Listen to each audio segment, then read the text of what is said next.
The universe works through a process of magic. And I'm not sure if you felt that when you were in mania. I think the word manic could be changed to magic. And even though it's magic, it's not really that magical. What I really mean is that the universe works in a way that's beyond our logical ego mind's capacity to see. And we have thought processes, and then we have science that uses thought to think about the universe and try and see how it works by the scientific method. And that's somewhat helpful, but at the same time that doesn't mean that the universe works based on science. It just means that using the scientific method, there's going to be scientific discoveries about the universe, but that doesn't mean that that's how the universe works. It doesn't work the way our mind logically works. We see it that way because that's how our mind works, based on logic, but that's not necessarily how it is. And to me, we come across that in the state of mania. We're like, wow, the world works in incredible ways, but we don't see it that way on a daily basis. So it's not really that magical. It's magic only in that it's something that we don't understand how it works. Obviously, we don't. And we probably never will. The universe once showed me that I'll never understand how it works.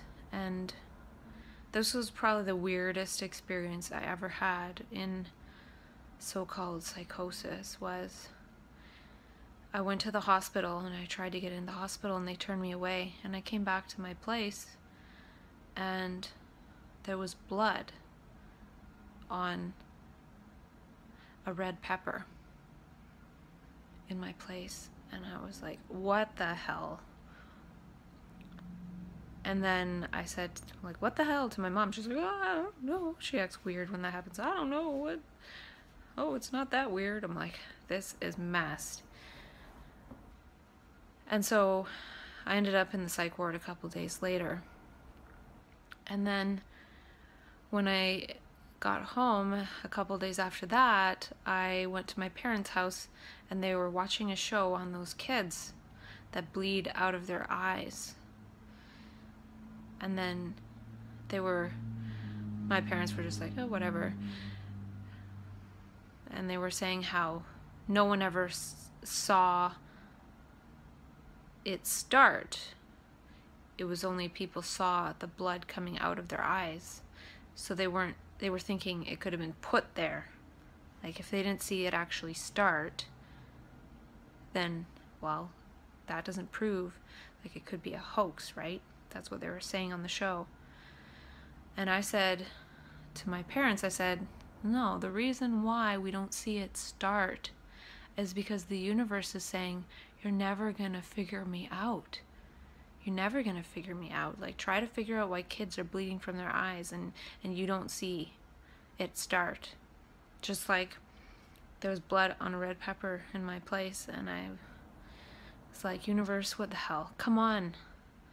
Why are you doing that? And so the universe can do anything. It can probably create a whole, I won't even say it, but it's just really messed up. And so I said, okay, universe, I'm not going to try and figure you out. I'm just going to go about my business, and you can do whatever you want. But that's the thing, the universe, as soon as we get one step closer to figuring it out, it's just going to create something weirder for us to be baffled by, because it doesn't work the way that we think that it does. It only consistently seems to work the way we think it does because that's the way we think it works. So that's what we're going to see. And then these anomalies happen that people see anomalies, and then people experience anomalies and mania and psychosis, and then they come back and they're said, oh, you were just mentally ill. It's like, no, maybe there's something else to see. It's just most people can't see it.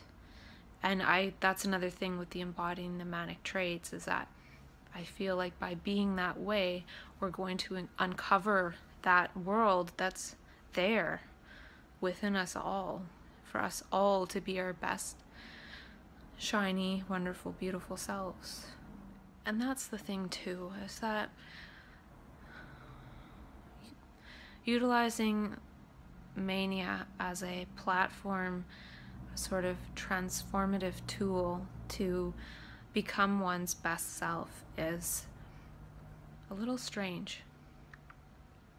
And I'm just talking about it a lot to get it out of my system, and maybe talk enough that I'll convince myself that I really think this, but it's not actually that. Some people take this transformation process and they call it spiritual, and I feel like it is spiritual.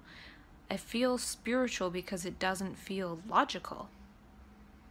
It could feel magical, it could feel wondrous, it could feel like a state of awe. All of these different states and characteristics and traits of the manic state are not logical ego states, because one's ego is scrambled and suspended. So thus it feels spiritual. In my mind, it's actually, a lot of it is just our normal state of being. And to me, it's really a state of learning all the time.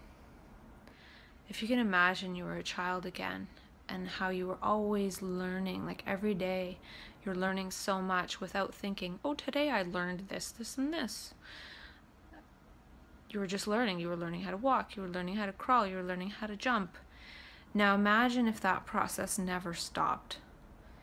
And I feel it stopped mostly when we entered formal education, because we're said, sit in a chair and look at this book and learn this, what I'm saying to learn, instead of randomly, synchronistically, through one's environment and experiences and relationships, learning. Now, if that never stopped, it was never stopped at the age of 5 or 6 or 7, what kind of human beings would we be? To me, a person, like my experience of mania, it's almost like going back to that version of me as if I never stopped learning. But being reconnected to that is like, I feel like I'm a child again. I feel like I'm free. I feel like I can see. I feel like I can explore and learn and be creative and play and dance and not be so self-critical. And the self-critic is the ego that's in the way of that experience. So I don't know if I go to that place where that's where I would be if I never stopped learning, or if I'm just sort of transferred back into that state of sort of being an adult child, being like a child learning again, but as an adult. But to me, it feels like there's this huge gap, this like 20-year gap from when I stopped learning at the age of 5 to when I went into that state at the age of 29. So there's this huge gap, and it feels so foreign, and it feels so new, and it feels so magical and spiritual and wonderful, because I haven't been in that state for 25 years. But if I never exited that state, if my growth and my learning was never stunted, would I feel like it was a different place? Would I feel like it was so, would it feel spiritual? Or would I just feel like I'm a human being learning? I don't know if it would feel spiritual. To me,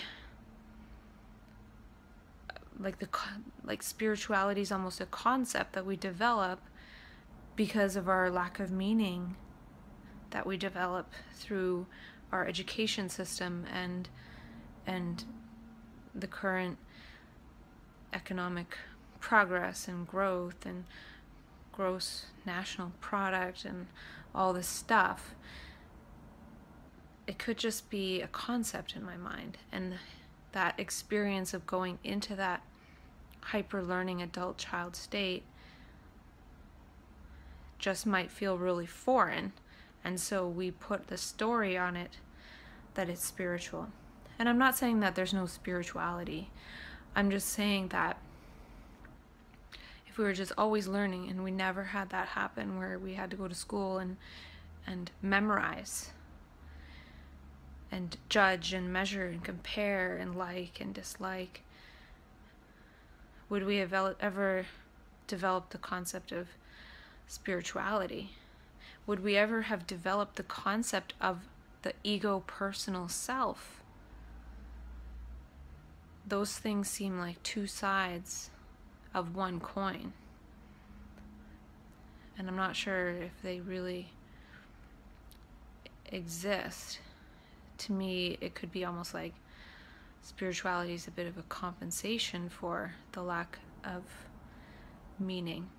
And it might be a necessary thing given the fact that we were all educated through the formal education system. So we might need that to kind of navigate as sort of a compass. But to me, I feel that a lot of the stuff nowadays around spirituality stuff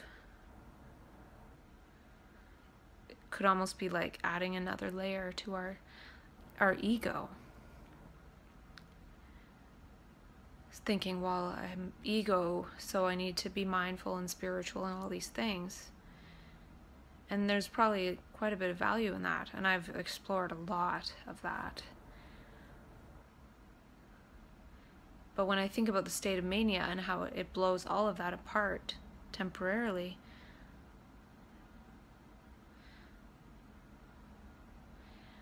it feels really spiritual, and it could be a little bit of like an overcompensation.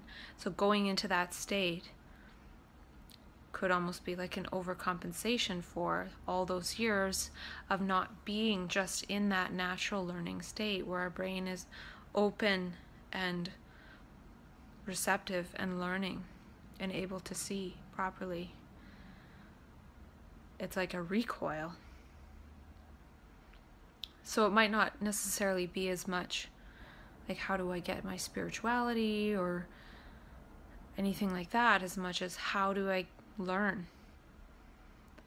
Because the thing too that I'm trying to say is that if we were always in that learning state and we were never put in a space where we stopped learning and we started memorizing, and would we feel so incompetent? Like, would we feel like we need to learn, like we need to consume so much from others, or would we feel self-sufficient in our own capacities? And what would a world look like if there was just a bunch of human beings that were self-sufficient in their own capacities and seeing and operating intelligently? It's a subtle thing, and I don't really know what I think about it. I'm just wondering about the whole, so many people selling a lot of spirituality. And there's some great stuff out there for sure. I'm not talking like I'm not saying that it's bad. I'm just saying that I'm wondering about the underlying desire for that. And I'm wondering about how it feels spiritual. And it's felt spiritual for me in the state of mania. But I'm wondering about, just curious about, if I would have never stopped learning, would I feel spiritual? Like, would there be the concept of spirituality? Maybe that's what I'm getting at. It's just, it would be so fundamental that there would be no concept for it. There would be no, oh, this is spiritual and that's not spiritual. It would just be part of the fabric of reality that would be imperceptible because it's not a concept. Concepts are words, and I just feel like perhaps maybe spirituality is learning.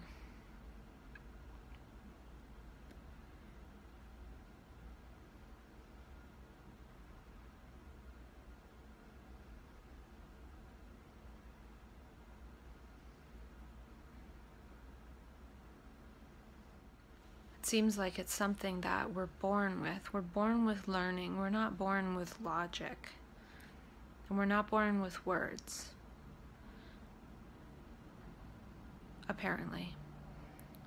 And it's interesting, and I've talked about this before, how some children are being born nearly immune to words, or they're becoming, early in their life, immune to words.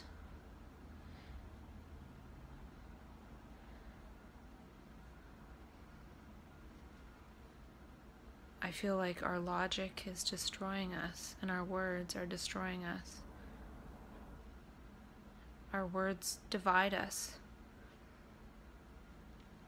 And then now we're having children who are being born immune to words, and we're thinking, why is this happening? And we don't look at like this overarching thing. So this energy, I think, is the energy of learning. It comes in, it scrambles the ego, and we can learn again. We can see again, we can be creative. And I actually feel we're born with that energy. It's not something foreign. We probably have that manic energy as children. We just have energy, we just have learning, we just have love, and that gets dampened down. And then if a person goes, this energy comes in and blasts apart the ego, and a person goes into that state, it feels so good. It feels like, you know, like if you haven't taken a shower for 2 months and you have a shower, it's gonna feel so good. And now if you have a shower every day, it's not really gonna feel that great. Or if you haven't eaten for a week and then you eat, it's going to taste so good. So my point with this whole manic energy is that it feels so good because we just haven't had it in a long time, since we were kids. But I think it's actually our natural way of being. And so I think over time it will get to the point where maybe we don't notice that energy again if we can embody being who we are in that natural state, because it's showing us our natural state. It's not showing us something foreign. It's not showing something that we hate.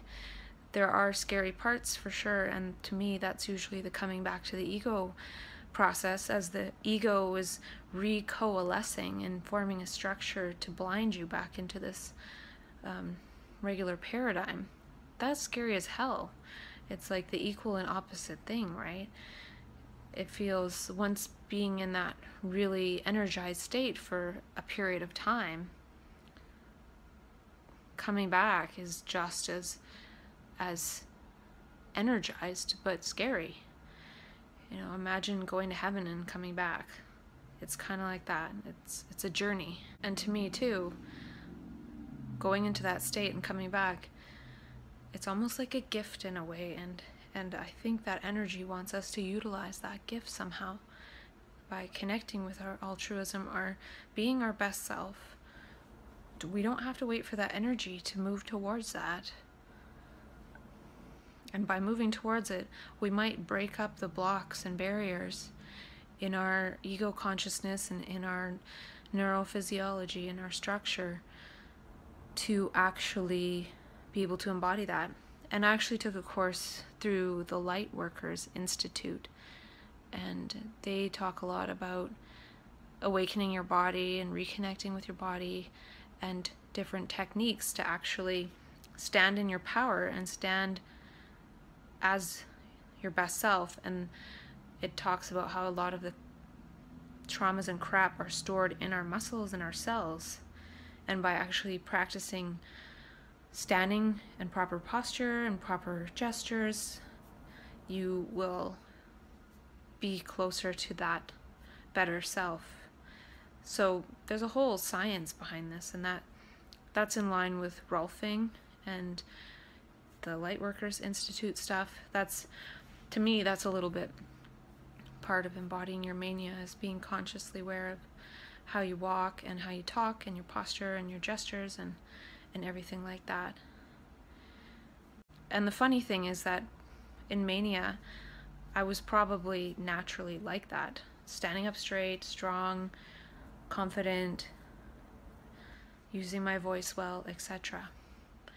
So it's already how we are, but sometimes it can take a bit of work for that to break down. Our logic is not part of this energy. Our logic actually blocks this energy. And of course we need a certain amount of logic and rationality, but over rationalizing and the type of logic that destroys nature for short-term gains, that is not good. And I actually feel like that's partly why children are not able to acquire language, is because Gaia is saying, holy crap, we need to start making it so human beings aren't so logical, because look what it's doing. Like, Gaia will not allow us to destroy her, like, no matter what. So I'm not really worried about that, but it's sad that our children have to bear the brunt of it. And the thing with the ego too is we think that we know everything about ourselves. The ego is like blah blah blah blah and telling us what we know and what we know about ourselves. And when that other energy comes in and blows that all apart, it's like, you don't know anything about you, and you don't know anything about the universe, you don't know anything. And it's such a blissful state that we don't care. We're like, show me what's out there, show me what's to know. Like, and there's a lot. You just look at something and you have 100 thoughts about how it might work, what it relates to, innovation about it, how, you know, the history of it, where it came from. You kind of know so much just by like taking a glance at something. And that's why it can get overwhelming too, is because it's like way too much information. If there was a society designed for people knowing that when they look at something they're gonna know everything about it, there would be less crap. There'd be more nature. There'd be less human creations. And the thing is too, we would look at nature and just be in awe and wonder, and we wouldn't have to be like, well, I need 1,000 movie collection. You know, we would just be out there like in magic land. So after I came back from Mapland and I received a diagnosis, I also went to psychoeducation classes to learn all about my new mental illness. And I listened and I paid attention, and you know, with all the psychoeducation, I never did take it to heart. So it was logical information and it was good to know. But I never took it to heart because the learning I received through the universe and from the universe and with the universe was way more powerful. It was too powerful for them to give me some little explanation to explain it away. And even though it's helpful sometimes, I'm totally okay with utilizing things where they're helpful and putting things aside that don't resonate and aren't helpful. So if taking a bit of something is helpful, I'll take it. If living in certain housing is helpful, I'll go live there. If getting certain training is helpful, I'll do that. But it doesn't mean I have to take on the story to the point where my recall memories of the experience of mania are painted with all the explanations of mental illness to the point where I dismiss them and forget everything I learned. And and also lead me to self-stigmatize myself, to think something's wrong with me, to think I have some big problem. And at times it's problematic. And I've had help that was actually more problematic than helpful. And I've had help that was helpful. So it's just one of those things that sometimes it's helpful and sometimes it's not. And either way, even if it's helpful and even if it's not helpful, I always learn something. I always learn something about, if I could design the system, I would change that. And, or this could be better. And maybe there's no place to voice some of that right now, but in time there probably will be. And so also I don't like to waste my energy getting too mad about anything that happens, or too glad either, because I really just want to focus on just learning. And there's always more to learn, and it's not really personal. Like the extra energy process isn't a personal process. It's not, oh, I'm so great, or it's not, oh, this is for your personal pleasure. It was a learning about how I need to be my best self for the world, and not to save the world, but to be my best self in every moment that I possibly can, because that is going to create the best ripple of me being here on earth. And there's not much else I can do than that. And so what I'm saying is, if I dwell too much on the bad stuff that happens, I'm just going to be creating bad ripples within myself that harm myself and increase the likelihood of that bad thing happening again. So if I dwell on the bad and I end up back in the hospital because I'm stressed dwelling on the bad, and then bad things accumulate and I end up back in the hospital, then that bad thing could happen again. Whereas if I do my best to move on, and it's hard, like I'm not saying it's easy, it takes sort of endurance training to keep myself safe against myself, to keep myself safe against the system, to keep myself safe against things that happen that aren't so great in the system, and still trying to move forward and do whatever I do.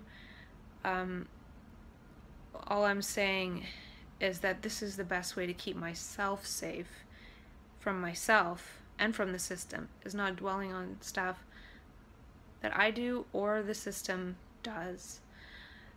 And I still, I was harmed by the system last hospitalization, but I worked towards creating the representation agreement and the advance directive, so I now feel safer. And I'm sure it's not foolproof, but it's a lot better than not having it. And then if I went into some kind of extreme distress, thinking to myself in the moment of extreme distress, thinking, I'm not going to call for help because what if that happens again? And then who knows what would happen. This way, at least, I'll think, okay, if I call for help, they're not going to do that treatment that I did not like, because I already created a plan against that. And so it's an interesting process. And so when I was hospitalized recently, I didn't know that I would ever think, oh, I need an advance directive. But that crap happened, and I learned, oh, I better create this advance directive to protect myself from that, and protect myself from myself, because if I don't have that, I don't know if I will reach out for help, because I'll think help is worse than not help.